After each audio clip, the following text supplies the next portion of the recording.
राजा और रानी की गरीब प्रजा की चिंता। बहुत समय पहले की बात है।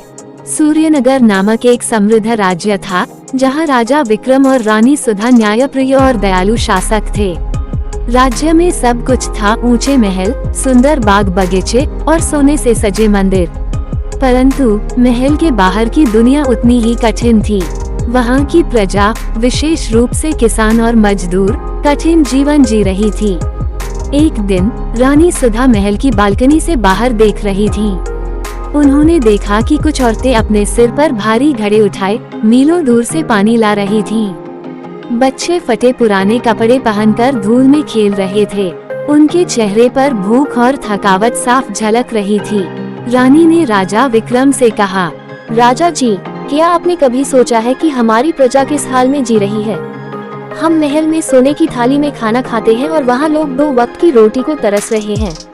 रानी, मैं जानता हूँ कि कुछ गांवों में परेशानी है, लेकिन क्या हाल इतने खराब हैं? कल मैं वेश बदलकर बाजार गई थी।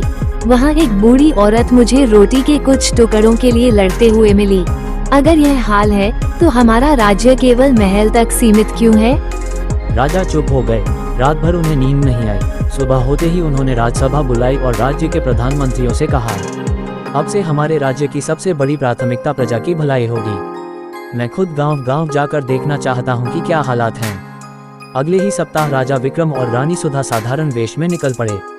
उन्होंने देखा कि कई गांवों में पीने का पानी नहीं है, स्कूल बंद हैं और अस्पतालों में दवाइयां नहीं पहुंचती। राजा का दिल भर आया। उन्होंने तुरंत एक नई योजना बनाई, जन कल्याण योजना। इस योजना के तहत हर गाँव में एक पानी का कुआं और टंकी बनवाई गई। हर पंचायत में एक प्राथमिक स्कूल और एक स्वास्थ्य केंद्र खोला गया। गरीब किसानों को मुफ्त बीज और उर्वरक दिए गए। बुजुर्गों और विधवाओं को मासिक पेंशन दी गई।